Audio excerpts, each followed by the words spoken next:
It's been a marathon day of big budget business. There were surprise tax cuts, cost of living sweeteners, winners and losers, and we finally got to wheel out our AI office chatbot, Wally GPT. We thought it would be a snooze fest, but against all the odds, this pre-election budget delivered a surprising amount of action. They are Delulu with no Salulu. A dead weight, Mr. Speaker. A cruel hoax. Extinction salmon. The headliner no one saw coming? Tax cuts for everyone. We've topped up the tax cuts from last year. To find out more, we turned to AI. Wally GPT, what do these tax cuts mean for local morons like us that need cash? Fast. It means from mid-next year, everyone earning 45k or more will get up to $268 extra in their pay slip. That's about $5 a week and up to $536 extra from 2027. That's $10 a week. If it keeps going up, by 2030 we'll be... That'd be, Do you have a calculator? No, I'll take my shoes off, we'll count toes. The toes, yeah, perfect. Beauty. The Prime Minister's cruel hoax of a budget offers cash-strapped Australian families 70 cents a day in 15 months' time. The Shadow Treasurer voted against tax cuts for every Australian worker. Another big budget boost, $8.4 billion to make GP visits cheaper and $690 million for cheaper medicines. So how are we going to access cheaper, hardcore meds? Just asking for a mate. The government is pledging to cut the price of medicines on the pharmaceutical benefits scheme from $31.60 to no more than $25 per script. You said bucks? Yeah. It's more relaxed than the actual Wally. Other budget measures include foreign investors being banned from buying existing homes, a $200 million freeze on the draft beer excise, and a ban on non-compete clauses for workers earning up to $175k. The biggest loser, the budget bottom line, with a deficit of $27.6 billion. I'll tell you who's really worse off, and that is the next generation of Australians. That's cool, Jane Hume, but what about the next generation of pandas? Yeah. Over 10 years, the two giant pandas at Adelaide Zoo will get an extra $7.6 million. 7.6 million. Surely they'll have sex for that amount of money. Oh, paint me black and white and put me in a cage. We don't pretend that the job is finished. One of the reasons we're asking Australians respectfully for another term in government is because we know that there's more work to do. The budget's brought out a whole new side to you, Nick. Sam Maiden joins us now. Sam, how many of these budget lockups have you done over the years? Look, more than some people get for murder. And what do you give this one out of 10 then? Look, I'd give it a 6 out of 10. I thought there were some interesting parts of it. Obviously Medicare needs a bit of a boost. I think the tax cuts are a bit complicated because they cost too much and they deliver too little. They cost $17 billion, but you only get $5 in the first year and then $10 thereafter. So I think it's a bit of a mixed bag, but they're certainly trying hard. And I think that the Labor Party would be pretty happy. They've got a story to tell now. Well, that story's the interesting bit. I mean, you say they're expensive, $17 billion. That is over 4 years, so it's not, a colossal amount of money. The thing that struck me about them is that they're so minimal. They're sort of less than meets the eye there, and yet it's the only thing everyone's talking about today. Is this weird, or is that actually the whole point? Well, I think that basically they want to suggest that they're giving everybody a little bit of extra cost of living relief. The question is how effective it is, of whether you could spend that $17 billion in a different way. It's about twice, for example, what they're spending on Medicare. And I take your point about like how much it costs over a period, but they're still expensive. I'm not sure how much they're paying you at Channel 10, but I still think $17 billion is a lot of money. And it's just a question of how effective it is, I think, really. I'll email you the Channel 10 budget when we're off air. But on these tax cuts then, if this is the main centrepiece and if they're meant to win people over, do you think they will? Or do you think that voters are going to be thankful for this and respond accordingly at the ballot box? I think that that's a really big question. Jim Chalmers makes a point, and fair enough, that you've got to see them cumulatively. You're not getting $10 a week if you look at it that way. You're getting $50 a week.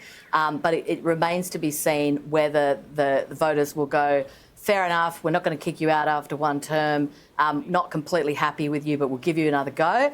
or whether Peter Dutton has some shiny and new things that he's going to reveal very shortly that blows it out of the water. Did anything in the budget surprise you? No, look, I don't think there was anything wildly surprising. I wondered if they were going to do something with tax cuts. I'd asked Albo that question a couple of weeks before and he didn't rule it out. But I was, I suppose, surprised that it was interesting to see that the Treasurer, after doing that surgery on the original coalition tax cuts to make it fairer to lower and middle income earners, he's just giving, it's almost like a flat tax cut. It doesn't matter if you earn $50,000 or $500,000, you get the same $268 in the first year and $500 odd in the second. All right, Sam, thank you very much. Thank you.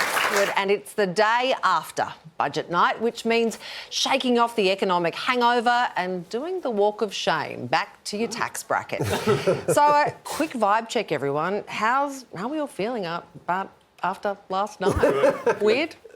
I think they're slightly out of touch. Yeah, I welcome a tax cut. It's not as good as it should be, is it? This budget is our plan for a new generation of prosperity in a new world of uncertainty. With global trade wars now a thing and an election just around the corner, the Treasurer has offered the taxpayer a little budget sweetener. Queen Elizabeth! Yes, the government's new tax break will give those earning $45,000 and up $268 back next year, which is about $5 per week. Then $536 the following year, which is another $5. It's just a rounding error for families. I'll take any money I can get. I'll take $5, I'll take $1. I wouldn't even notice it was there. It'd be in my fuel tank and gone before I knew it. Well, I'll take the $5. I'll take $5, yeah. Maybe we'll save it up for Lego, hey man? Look, it might buy him a coffee or a baby Cheeto, but unfortunately doesn't help with some of the bigger bills. But it wasn't just the crisp prawn. There was also a broadening of eligibility for the first home buyers grant, $150 wiped off power bills, and almost $8 billion to Medicare to boost bulk billing services. I like Labor with the health, the pharmaceutical benefits, being a bit older now. The energy thing, because that's significant. But not everyone was happy. It's probably one of the worst budgets for small business in recent years. More dollars for everyone except people with the very least. Why are you pushing a species to the brink of extinction? Prioritise nature. The government sure sounded optimistic in its economic outlook, hence the tax cuts, which today passed the lower house. But not before the strangest ever battle of pop culture references, with Dutton reaching back to 80s sketch comedy. And there was a great character on the comedy company, Uncle Arthur. Come on in, you come. Good to see you, young kids. There he was, floating around, rambling around. And the PM offering whatever this is. Mr. Speaker, they are Delulu with no Salulu. That's either Gen Z speak for delusional, or he's referring to the Queensland town of Delulu in the electorate of Flynn, which is held by the LNP. So, correct? So between the cool slang and weekly flat white fiver, will this budget have what it takes to move voters? No. This cost me $5.20. Water's crazy expensive, as a side note. That's what you took from this. Sorry, we're getting $5 and that guy's onto it. The Right? whole budget. How much is it going to cost for me to have water at a nightclub? That's what I need to know, Elbo.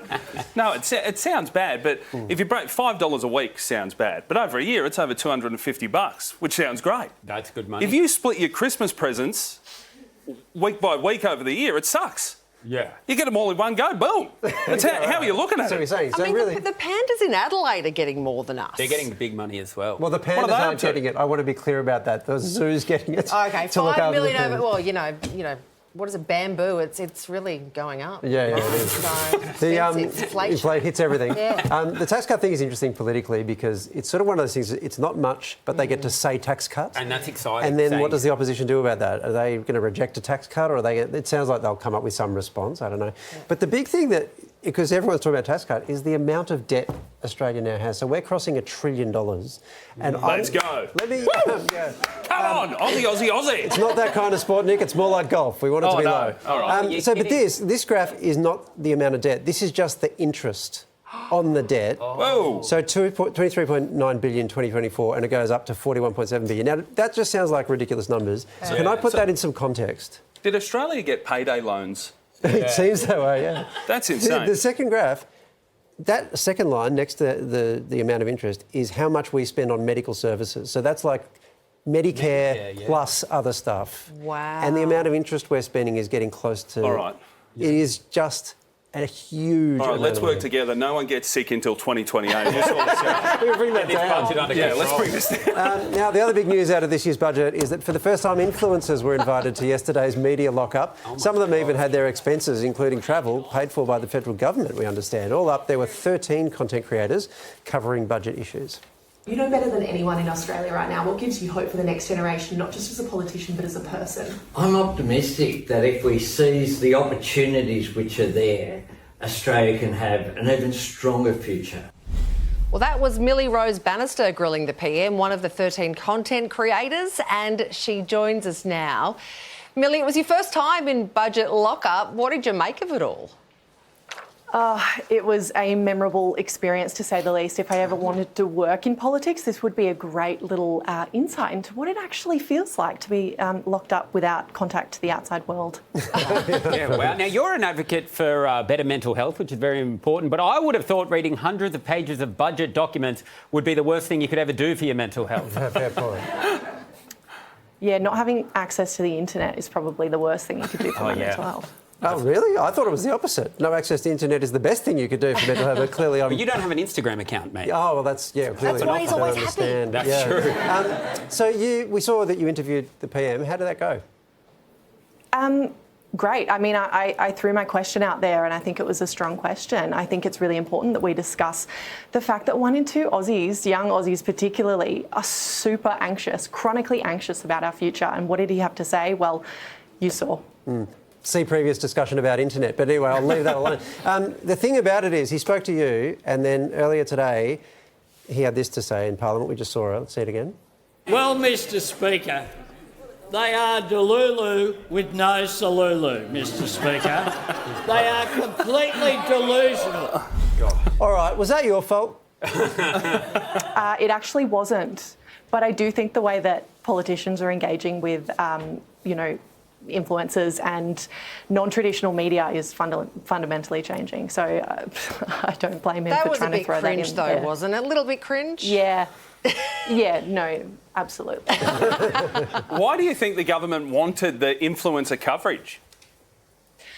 Because we can access audiences that they can't. I think traditional media is not reaching the way that influencers can, and content creators and educators on platforms and social media is playing a really important role when we know that civic knowledge, particularly in school students, is at an all-time low. This is how we're learning about our country and the choices that our government is making. How would you advise Jim Chalmers on how to go viral on budget night? Should he do a Get Ready With Me video?